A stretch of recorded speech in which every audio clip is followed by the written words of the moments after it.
Nous écoutons la catéchèse du pape François à Rome le 29 mars 2023. Elle est précédée de la lecture d'un passage de la lettre de Saint Paul aux Galates, chapitre 1, versets 22 à 24. De la lettre de Saint Paul apôtre aux Galates. Frères, pour les églises de Judée qui sont dans le Christ, mon visage restait inconnu. Elles avaient simplement entendu dire « Celui qui nous persécutait naguère annonce aujourd'hui la foi qu'il cherchait alors à détruire. » Et l'on rendait gloire à Dieu à mon sujet. Parole de Dieu. La parole du pape maintenant. Cari fratelli e sorelle, buongiorno. Chers frères et sœurs, bonjour. Nel cammino di catechesi sullo zelo Le apostolico, chemin de catéchèse sur le zèle apostolique nous conduit aujourd'hui à regarder certaines figures qui, de manière et à des temps différents, ont donné un témoignage exemplaire de ce que veut dire la passion pour l'Évangile. Et le premier témoin, c'est naturellement l'apôtre Paul. C'est à lui que je voudrais consacrer maintenant ces deux catéchèses. Et l'histoire de Paul de Tarse est emblématique sur ce sujet. Au premier chapitre de la lettre aux Galates, tout comme dans le récit des Actes des Apôtres, nous pouvons voir que son zèle pour l'Évangile apparaît après sa conversion et prend la place de son zèle précédent pour le judaïsme. C'était un homme zélé pour la loi de Moïse, pour le judaïsme, et après sa conversion, ce zèle se poursuit, mais il est là pour proclamer, pour prêcher Jésus-Christ. Paul était un amoureux de Jésus. Saul, le premier nom de Paul, était déjà zélé, mais le Christ convertit son zèle de la loi à l'Évangile. Avant, son élan voulait détruire l'Église, mais ensuite, il l'a construit. Et alors, nous pouvons nous poser la question, que s'est-il passé ? Que se passe-t-il pour passer de la destruction à la construction ? Qu'est-ce qui a changé chez Paul ? Dans quel sens son zèle, son élan pour la gloire de Dieu ont-ils été transformés ? Saint Thomas d'Aquin enseigne que la passion, d'un point de vue moral, n'est ni bonne ni mauvaise. Son emploi vertueux la rend moralement bonne et le péché la rend mauvaise. Dans le cas de Paul, ce qui a changé, ce n'est pas une simple idée ou une conviction. Ce qui l'a fait changer, c'est la rencontre. Voilà le mot, la rencontre avec le Seigneur ressuscité. Ne l'oubliez pas. Ce qui change la vie, c'est la rencontre avec le Seigneur. Pour Saul, c'est la rencontre avec le Seigneur ressuscité qui a transformé tout son être. L'humanité de Paul, sa passion pour Dieu et sa gloire ne sont pas anéanties, elles sont transformées, converties par l'Esprit Saint. La seule chose qui peut changer nos cœurs, le seul qui peut changer nos cœurs, c'est l'Esprit Saint. Et il en va de même pour chaque aspect de sa vie. C'est un peu comme dans l'Eucharistie. Le pain et le vin ne disparaissent pas, mais ils deviennent le corps et le sang du Christ. Le zèle de Paul demeure, mais il devient le zèle du Christ. Le sens change, mais le zèle est le même. On sert le Seigneur avec notre humanité, avec nos caractéristiques, mais ce qui change tout, ce n'est pas une idée, mais c'est la vie, la vraie vie, comme le dit Paul lui-même. Si quelqu'un est dans le Christ, il est une nouvelle créature, il te change de l'intérieur.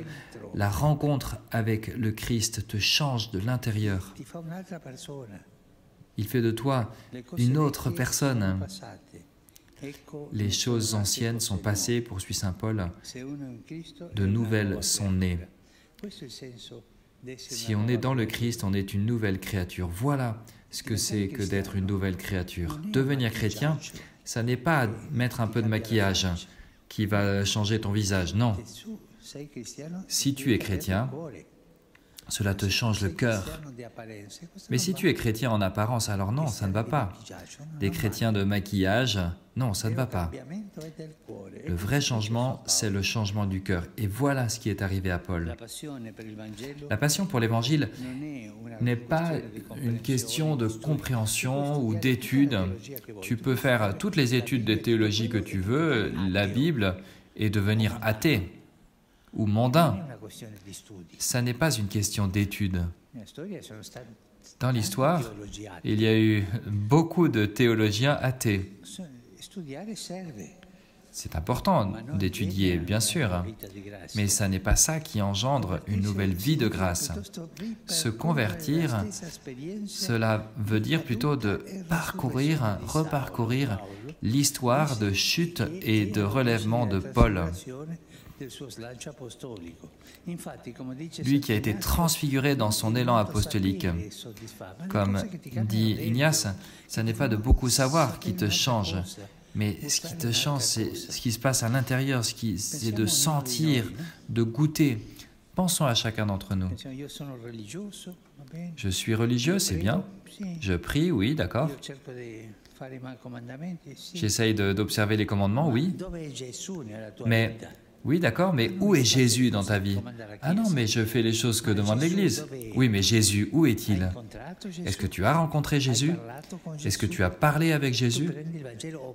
Est-ce que tu fais que prendre l'Évangile ou bien est-ce que tu parles avec Jésus? Est-ce que tu te souviens de qui est Jésus?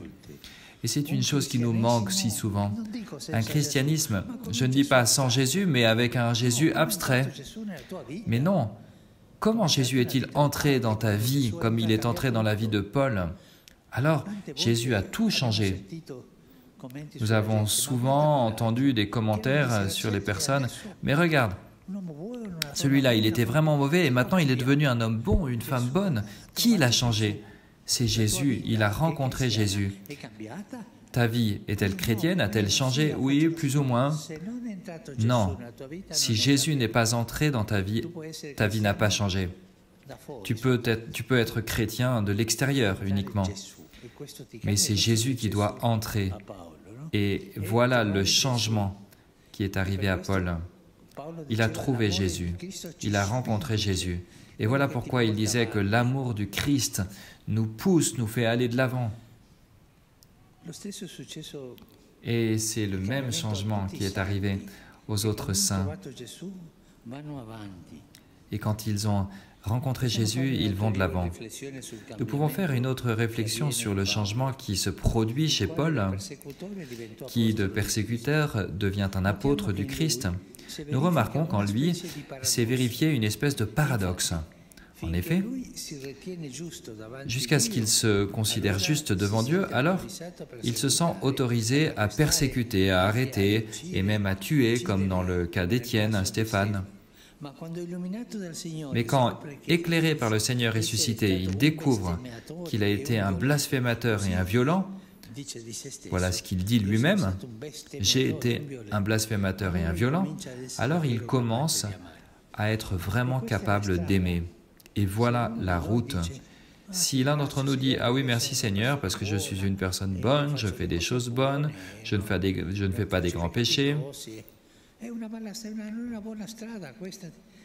ça n'est pas une bonne route, c'est une route d'autosuffisance, une route qui te justifie et qui fait de toi un catholique élégant avec le nez un peu comme ça en haut.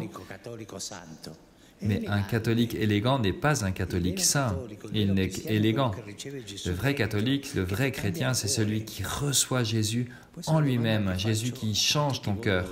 Voilà la question que je pose à chacun d'entre vous. Qu'est-ce que Jésus veut dire pour moi? Est-ce que je l'ai laissé rentrer dans mon cœur?